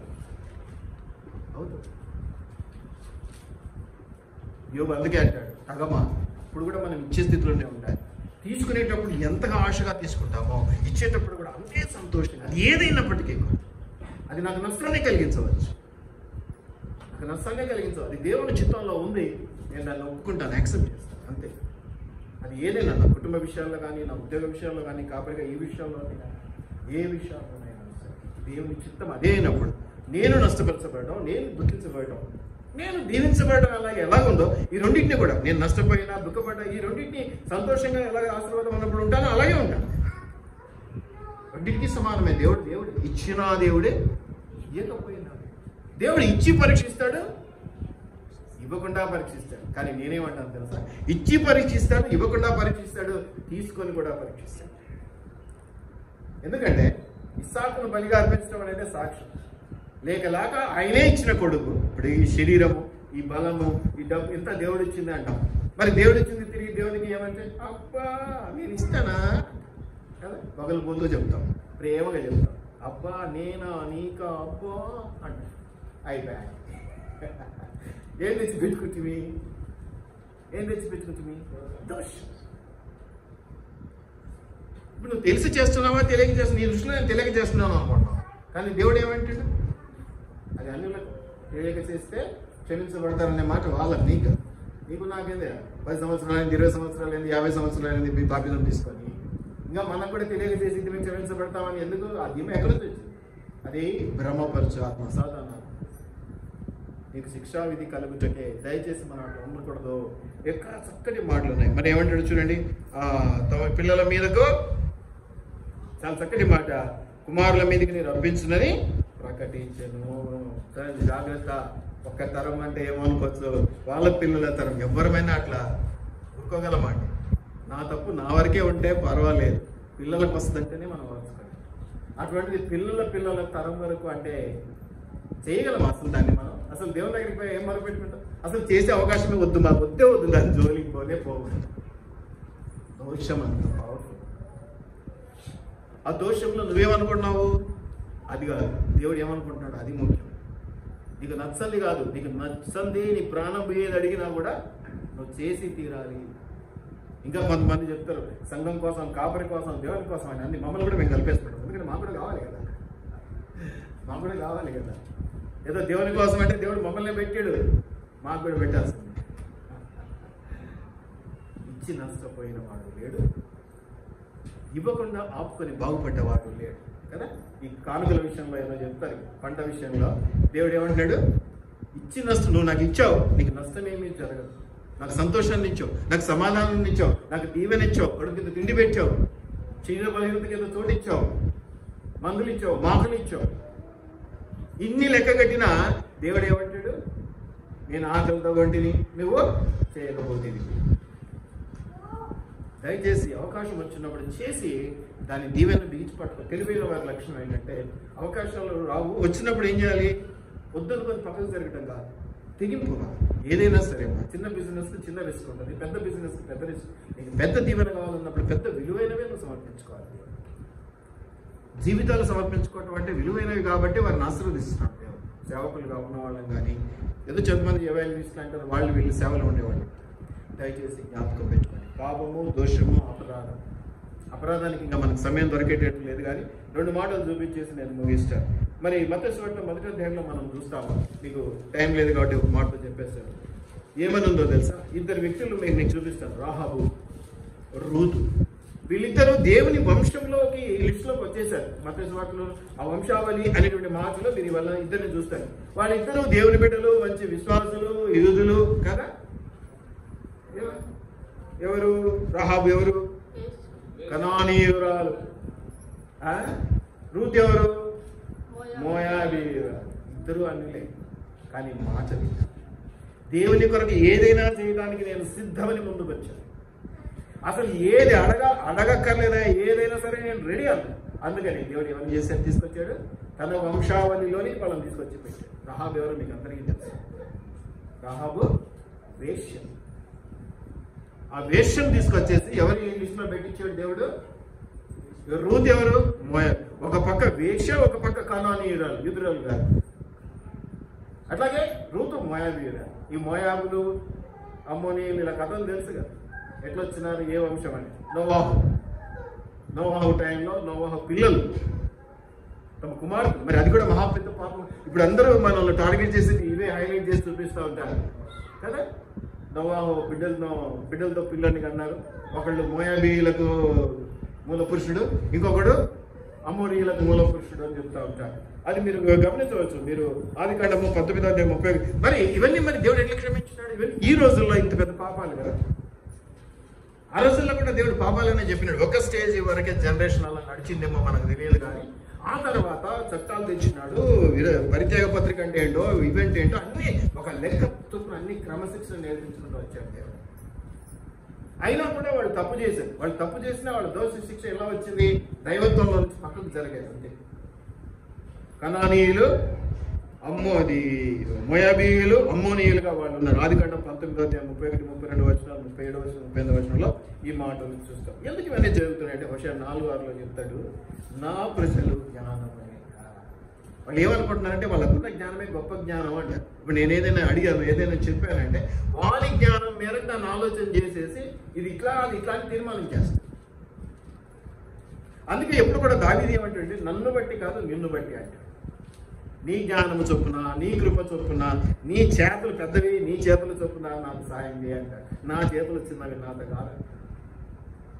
దావీదు ఎప్పుడు కూడా అదే మాట, నీ చిత్తం, నీ పని, నీ కృప అదే నాకు కావాలి. మనమేమంటాం, నాకు ఇంత ఆలోచన ఉంది, నాకు తెలియదా తప్పో ఒప్పో. చాలా మంది ఎంత బిరుసుగా మాట్లాడతారంటే అది గర్వం. ఆ బ్రహ్మపరిశాత్మ పోదు వాళ్ళ నుంచి. వాళ్ళని మనం ఏం చేయలేము. బాగుపరచడం మన వంతు. దయచేసి జ్ఞాపకం పెట్టుకునండి. హెజ్కేలు 14:4 కూడా ఈ మాటలు మనం చూస్తూ ఉన్నాం. అట్లాగే 1 రాజులు 11:5, 5, 6, 7 వచనాల్లో కూడా మనం చూడొచ్చు. 1 రాజులు 11:5, 5, 6, 7 వచనాలు. 5, 6, 7 వచనాలు.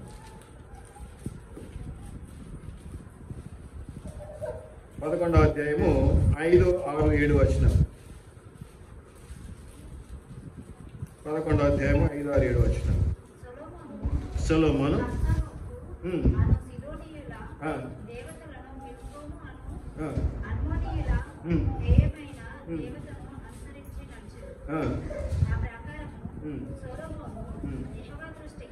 అంతకు మీద మీరు గమనించినట్లయితే సొలొమోను అసలు దావీదు నేను మంత్రం కడతానంటాడు. దేవుడు ఏమంటాడు, నీ చేతులు రక్తాన్ని అంటే యుద్ధాలు చేసావు, రక్తం పూసుకున్నావు, వద్దు, నీ కొడుకు చేత కట్టించుకుంటాను అన్నాడు. ఇప్పుడు దావీదు కంటే సొలొమోను గొప్పవాడా? సొలొమోను మనం చాలా గొప్పగా జ్ఞానవంతుడుగా, అది దేవుడు ఇచ్చిన జ్ఞానం. కానీ చివరి దశలో మీరు గమనిస్తే ఎంత చెడ్డగా మారిపోయిన పరిస్థితిలో మనం చూస్తాం.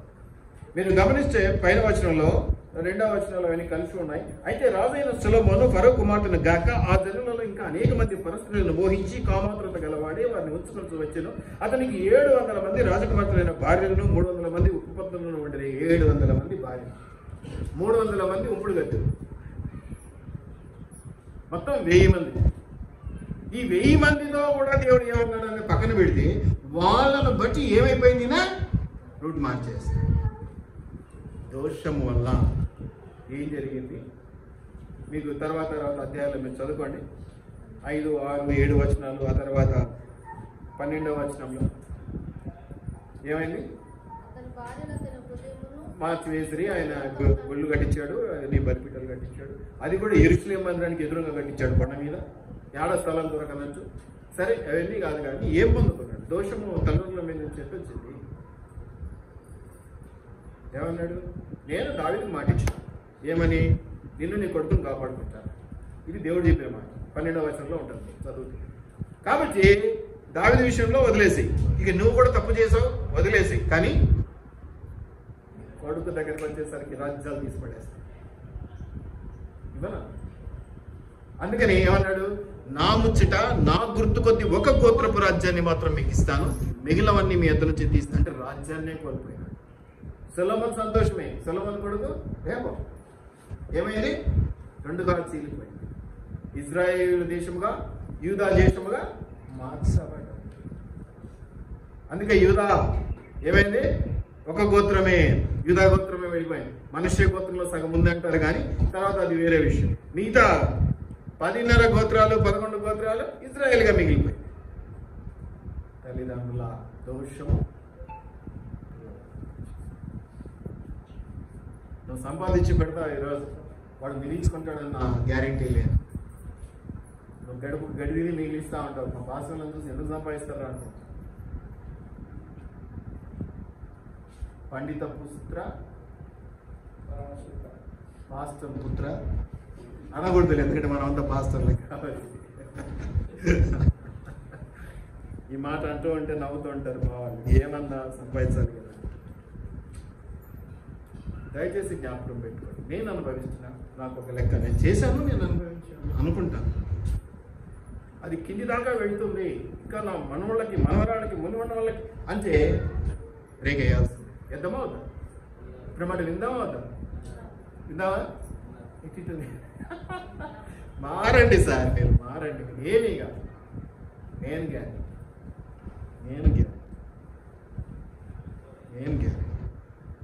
ఇంత ధైర్యంగా ఎవరు నేను గ్యారెంటీ కాదు. నువ్వు చేసుకుంటే నేనేంద్ర పోయి, నువ్వు పిచ్చి పనులు చేసుకుంటే నిద్ర బండ తెచ్చుకుంటే నాకేం సంబంధం అని వాళ్ళనే మీరు చూసింటారు.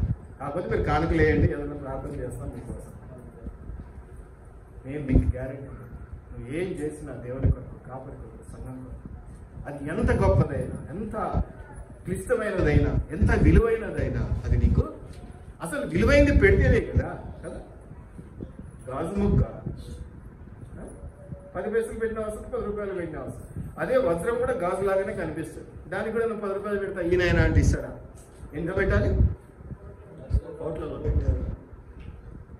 నువ్వేమో 10 పైసల దగ్గరనే స్వాతి ఈయనకడిగేసి గింజుకొని తర్వాత వచ్చి దేవా నాకు కిరీటం పెట్టు, నా కిరీటంలో వజ్రాలు ఉండాలి, వైడ్యూర్యాలు ఉండాలి, ముత్యాలు ఉండాలి, పగడాలు ఉండాలి అంటే ఒట్టి గాజు బ్యాంకులు తెచ్చి తప్పు అంటాడు. ఎందుకంటే కర్ణగల దేవుడు కాబట్టి అసలు ఈయనని చెప్పడు.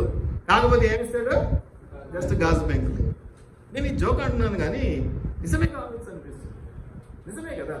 నేను నీకోసం ఇంత చేస్తున్నాను, నీ నుంచి నేను విలువైన ఆశిస్తాను, గొప్పది ఆశిస్తాను, నీకోసం నేను నిలబడాలనుకుంటున్నాను లైఫ్ లాంగ్. మరి దేవుడు అలాగే కదా, జీవితకాలం అయింది, పరలోకం వెళ్ళినా కూడా అక్కడ కూడా మనకు సాయం ఉంటుంది. దయచేసి వీటిని జ్ఞాపకం చేసుకుందాం. చివరిగా నేను ఒక మాట చెప్పి ముగిస్తాను. పరలోకంలో స్టేజెస్ ఉంటాయా? గుమస్తా, క్లర్క్, ఆఫీసరు, మేనేజరు ఉంటాయా? ఏముంటారు?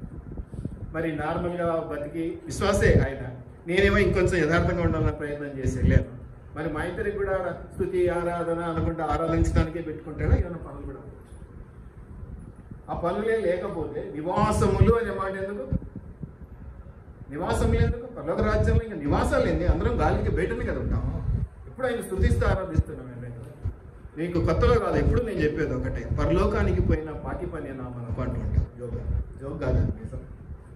ఇక్కడ ఏదో కష్టపడుతున్నా, అక్కడ పోయినా ఈ దోషాల జోలికి వెళ్ళకపోతే అక్కడ నీకు ఇచ్చే స్టేజ్ ఏమన్నా ఉండవచ్చు, కొంచెమన్నా పెద్దది ఇవ్వచ్చు. దేవుడు అందరినీ ఒకే పద్ధతిలో ఒకే పనికి వాడుకోవడానికి ఒకే రీతిగా మిమ్మల్ని పిలుచుకున్న దేవుడు గొప్పవాడు, ఇందులో అనుమానం ఏం లేదు. కానీ అక్కడ పోయినట్టుకుంటా ఏమో మీరు ఆరాధన చేయండి, నేను దేవశేఖర్ అట్లా గాలికి తిరిగి వస్తామంటే నాకు ఉంటుంది కదా. ఎంతైనా కొంచెం గొప్పనే కదా దేవునితో కలిసి అలా తిరిగి రావటం. ఆ పనికి వాడబడాలంటే నేను ఇక్కడే చేయాలి, అక్కడ పోయి నేనేం చేయలేదు. పరలోకానికి పోయేటప్పటికే నేను ఏదో ఒకటి ఇక్కడ చేసి తీరాలి. అప్పుడే నేను దేవునితో నా సుసంబంధం అక్కడ కూడా నేను మంచిగా కొనసాగించగలుగుతాను.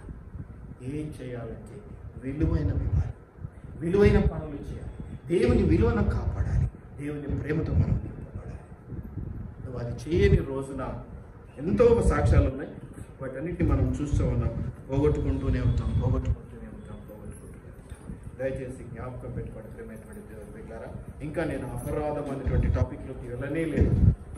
కానీ ఈ పాపం అనేది ఆల్రెడీ మీకు తెలుసు కాబట్టి నేను ఈ రోజంతా కూడా దోషం అనేటువంటి అంశాన్ని మీ ముందుకు తీసుకొచ్చినాను. దయచేసి జ్ఞాపకం పెట్టుకున్నాం. మాట వినని ప్రజలు లయమవుతురని. లయం అంటే చనిపోతారని. మాట విందాం. ఆ మాట వినడం వల్ల నీకు చాలా పెద్ద నష్టం అవుతుందో అనుకుంటూ ఒక్కసారి జ్ఞాపకం చేసు. యోబు ఎంతో పిల్లలు వెళ్ళిపోయినారు, ఆస్తులు వెళ్ళిపోయినాయి, పంట వెళ్ళిపోయింది, పశువులు వెళ్ళిపోయినాయి, అన్నీ వెళ్ళిపోయినాయి. ఏది నెలకొకటో 2 నెలలకొకటో జరుగుతూ వచ్చింది. వెంటనే అంటే నేనంటే అది ఒక రోజులో, కనీసం రోజు కూడా కాదు, గంటల్లోనే జరిగిపోయింది మొత్తం నష్టం అంతా. అంతకంటే గొప్ప నష్టమా నీకు? దేవుడికి అడిగింది ఇవ్వటానికి అంతకంటే గొప్ప నష్టం జరుగుతుంది అనుకుంటున్నావు నువ్వు ఒప్పుకో. దేవునితో ఉండు, సంఘంతో ఉండు, కాపరితో ఉండు, తోటి విశ్వాసంతో ఉండు. నీ దీవెనలు నీకు కాపాడి ఇవ్వబడతాయి. అలా లేకపోతే ఎందుకు లేదు? కమ్యూనికేషన్ మాట్లాడడం అనేది దేవునితో కానీ ఎవరితో కానీ లేకపోతే అభిప్రాయాలు పంచుకోవటం ఉండదు. నీ ఆశీర్వాదాలు ఎవరి ద్వారా వస్తాయో వారు ఏం చెప్పాలనుకున్నారో అది నువ్వు అడ్డువడగా ఏదైనా పెట్టినట్టు. అందుకని యెషయా గ్రంథంలో మనం చూస్తాం, నీకు నాకున్న మధ్య ఏముందట? ఆ పాపం అనేది ఏదైనా బ్లాక్ కావచ్చు, అడ్డుకోవడం, అది ఏదైనా కాదు. నువ్వు ముందు మాట్లాడాలి, కమ్యూనికేట్ చేయాలి, మనసు విప్పి పంచుకోవాలి. ఎప్పుడైతే అది చేస్తావో మంచి చెడుల విచక్షణ ద్వారా నువ్వు ఏదైతే అనుకుంటుందో దానికి నేను రీజనింగ్ ఇస్తాను అంటే ఏముండదు. అట్లాగే దేవుడు రీజనింగ్ ఇస్తాను, అది మంచి ఇరవై ఇట్లా చేస్తాను, అది నష్టమో కష్టమో నేను చూసుకుంటాను. నేను పిలిచినాను కదా, పిలిచినవాడు చేయమన్నవాడు నమ్మకమైన దేవుడు. కాబట్టి నాకు నష్టం అవుతుందో, నాకు ఇబ్బంది అవుతుందో, నాకు ప్రాణం పోతుందో, లేకపోతే నాకు ఏదో ఇదైపోతుందో ప్రార్థన చేస్తున్నాను. ప్రభా నీకు వందనాలు, తండ్రి నీకు వందనాలు.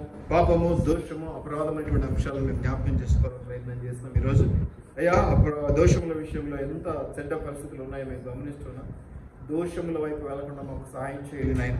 పాప భారం మా మీద ఉండకుండా కృపదయ చేయండి తండ్రి.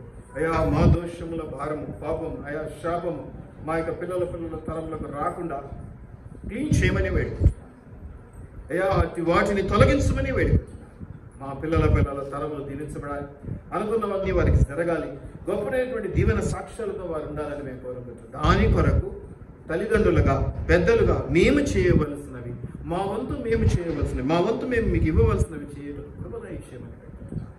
పాప శాప భారముల నుంచి విడుదల దయచేసి సంతృప్తికరమైన జీవితాల ద్వారా నేను గణపరచటకు కృపదయ చేయమని నజరేయుడైన యేసు అతి పరిశుద్ధ నామములో అడిగి వేడుకని ప్రార్థించి అనుకుని ఉన్నాను మా పరలోకపు తండ్రి. ఆమేన్.